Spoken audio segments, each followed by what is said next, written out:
دیا, لیکن کہا ہمارے سپاہی, ہمارے محافظ, ہمارے باڈی گارڈ, پولیس مین, فوج میں, آرمی میں تم جا سکتے ہو, حکومت کی گدی ہماری, ہم سے بڑا کوئی نہیں, عبادت کے طریقے ہم بتائیں گے, تمہاری شادی بیاہ کے طریقے ہم بتائیں گے, ہم سب سے اونچے ہیں.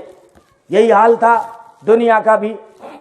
اس وقت قرآن نے آ کے اعلان کیا, یا ایھا الناس انا خلقناکم من ذکر و انثی وجعلناکم شعوبا وقبائل لتعارفوا. اے انسانو, ہم نے تم سب کو ایک ماں باپ سے پیدا کیا, ایک ماں باپ سے. کیسے اونچ نیچ ہو گئی؟ کوئی اونچ نیچ نہیں.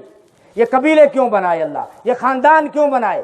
فرمائے وجعلناکم شعوبا وقبائل, یہ خاندان اور قبیلے اس لیے بنائے لتعارفوا, تاکہ تم ایک دوسرے کو پہچان سکو کہ عارف کون سا, کہ عارف جینان, عارف کون سا, کہ عارف چائل, عارف کون سا, کہ عارف ملوان, کہ عارف کون سا, کہ عارف عالمان, عارف کون سا, کہ عارف گوری.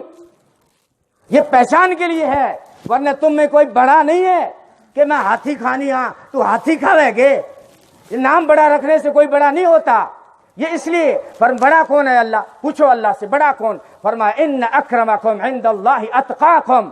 تم میں بڑا وہ نہیں ہوتا جس کا قبیلہ اور خاندان اونچا ہو, بڑا وہ ہوتا ہے جس کے کرتوت اور اعمال اچھے ہوں.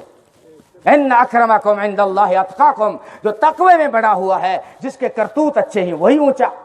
کیا کسی بھی ذات کا ہو. اس چیز کو ختم کر دیا. انسانیت میں مایوسی پھیلی ہوئی تھی, اس کو ختم کر دیا.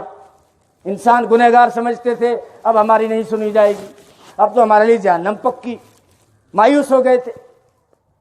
اور کچھ جو کم نیکوکار ہوتے تھے وہ کہتے تھے اللہ ہماری ڈائریکٹ نہیں سنتا, جیسے آج بھی کچھ بیوقوف کہتے ہیں اللہ ہماری ڈائریکٹ نہیں سنتا.